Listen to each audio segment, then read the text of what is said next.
यही प्रधानमंत्री वो कोरोना काल में प्रधानमंत्री राहत कोष का पैसा खा के बैठ गए। आजकल तो उत्तर प्रदेश में जो नौजवान हैं गली गली में घूम रहे हैं, वो पर्ची काट रहे हैं राम मंदिर निर्माण के लिए। आप सड़क पे धूप में बैठे हुए हैं यहाँ पर किसानों के साथ में।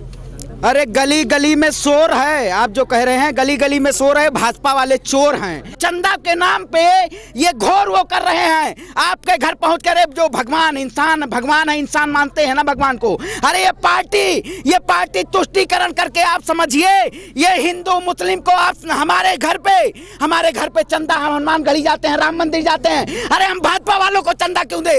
भाजपा के भगवान है। अरे ब्राह्मण हो या कोई भी हो, जो ये भगवान मानते हैं सब, ये भाजपा वाले भगवान नहीं बनाए हुए हैं। ये जो अपना नाम लेके, अरे जब भगवान रामचंद्र जी का ताला खुला हुआ था, ये सरकार उस पर सियासत करना, क्योंकि हमारे राम हो परशुराम हो, हम सबको भगवान मानते हैं। लेकिन ये जो गुजरात से दो व्यापारी आके यहाँ व्यापार कर रहे हैं, लेकिन अब जनता समझ गई है, देश के सभी व्यक्ति समझ गए हैं कि इन व्यापारियों को ये उखाड़ फेंकने का काम करेंगे।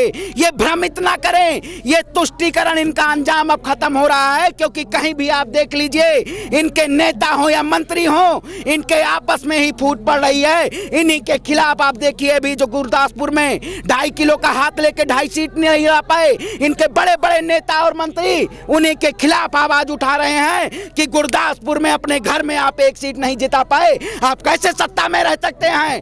भाजपा ऐसा साफ हुई है, जीरो, एकदम है जीरो। तो ये शुरुआत है, यहाँ से झांकी है। ये अब तुष्टीकरण की राजनीति ना करें। मैं भी अयोध्या से आता हूँ, लेकिन ये समझिए, हम जाके वहाँ पे भगवान के यहाँ प्रसाद चढ़ाते हैं, हम पूजा करते हैं। अरे आप हमारा धर्म कैसे बांट सकते हैं कि अगर हम गमछा लग लिए तो भाजपाई हैं?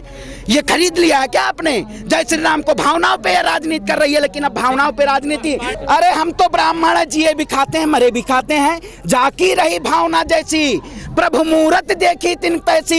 इनको मूरत पंजाब में दिखा दी गई है, ये बंगाल और असम पहुंचेंगे, वहां से भी इनका सुपड़ा साफ हो जाएगा। क्योंकि अब ये मूरत जो है, ये एक मूरत देश की कौन है? किसान है, युवा है। ये लोग मूरत हैं, ना कि भाजपा के बैठे लोग ब्राह्मणों के लिए। अरे ब्राह्मण, हम जो ब्राह्मण है, देखिए पूजा हम भी करते हैं। ब्राह्मण में कई वो होते हैं, कुछ पूजा करते हैं, कुछ निमंत्रण खाने।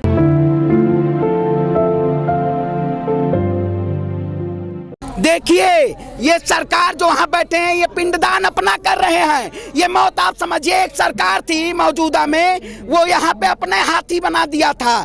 तो ये जो भाजपा ले लोग हैं, ये अपना अब की बार भाजपा का अंतिम संस्कार, ये अपना ही खुद संस्कार कर रहे हैं। ये सरकार हमारा कैसे? अरे तो किसान देश के अन्न उपजा के किसान सबको रोटी देता है, उसका आप कभी नहीं कर सकते। क्योंकि प्रति व्यक्ति बाबा को दुआ, जो खाएगा बाबा के उपजाए हुए हमारे अन्न को, वो सब लोग आशीर्वाद देगा। ये अपना अंतिम संस्कार कर रही है सरकार। हमारा संस्कार अभी अडिग है, लेकिन सरकार के अहंकार को झुकाएंगे, और सरकार अपना अहंकार झुकना पड़ेगा। किसानों के कदमों में सरकार झुकेगी। देखिए उनका वो हुआ, जैसे मैं पैसा देता हूँ, आपको दक्षिणा देता हूँ, आपके यहाँ पूजा करवाने आता हूँ। प्रधानमंत्री नरेंद्र मोदी जब राम जन्मभूमि पे गए, राम जन्मभूमि के पहुंचे वहाँ, तो यहाँ भी ब्राह्मण उनकी पूजा कराया था। लेकिन ये जो पिंडदान कर रहे हैं, पैसा जैसे हमें कहते थे कि 500-600 रुपए बुला दे के यहाँ पे किसान को बुलाया जा रहा है। तो ये अपना प्रचार, अपनी सरकार बचाने के लिए ये सरकार किसी भी उस पर हद तक दिख सकती है। ये सरकार गिरने का काम कर रही है। जो वहाँ ब्राह्मण है, वो असली ब्राह्मण नहीं हो सकते। आप उनका जाके उनका देखिए कि वो कौन से ब्राह्मण है। पत्रकार महोदय, मैं आपसे कहना चाहता हूँ, जो ब्राह्मणों ने पिंडदान दिया है, उनका जाके आप चरित्र पूछिए कि कौन से ब्राह्मण है, वो कौन से ब्राह्मण है, उनको पूछिएगा जरूर।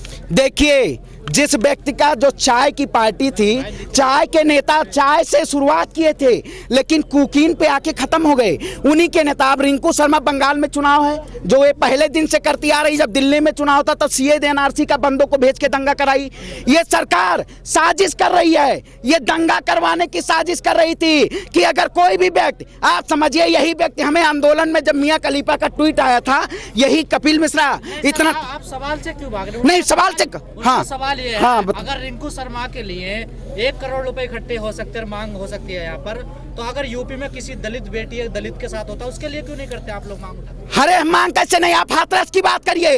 जो सरकार जिसके लोग प्रशासन को हटा के जब उस समय घटना होती है, भाजपा के जो बाबा बैठे हुए हैं इनको मठ में बैठना चाहिए, लेकिन ये शासन कुर्सी पे बैठे हुए हैं।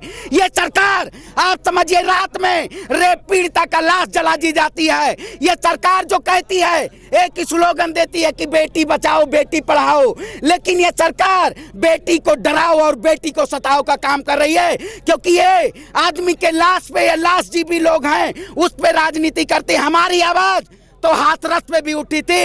ये जो तीनों बेटियां हैं इनके ऊपर भी इस सरकार के खिलाफ हमारी आवाज उठ रही है।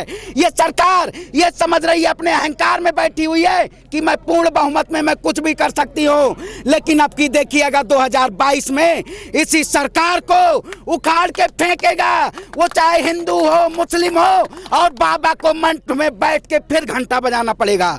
ये घंटा बजाने के ही लायक हैं, इनको कुर्सी पे बैठने का कोई अधिकार नहीं है। पांडे जी, पामेला गोस्वामी अरेस्ट हो गई है कोकीन की तस्करी में। वो अपने अर्णव गोस्वामी कुछ ज़्यादा नहीं, कुछ कर ही नहीं रहे हैं, कुछ आजकल टीवी पर नहीं आ रहे हैं वो। अरे अर्णव गोस्वामी, उसी के एक पत्रकार निकाल दिए जाए। अर्णव गोस्वामी तो तलवा चाटता है सरकार का, जब सरकार में लोग बैठे हुए हैं उसका तलवा चाहता है। पामेला गोस्वामी जो आप समझिए कुकीन इन सरकार में बैठे हो, क्योंकि अभी दिशा रवि का आपने देखा होगा, रविवार को बेंगलोर से गिरफ्तार कर दिया जाता है, क्योंकि जो वहां से ट्वीट आया ग्रेटा थनबर्ग का, वो थी इन्वायरमेंटल एक्टिविस्ट और ये भी लड़की इन्वायरमेंटल एक्टिविस्ट थी।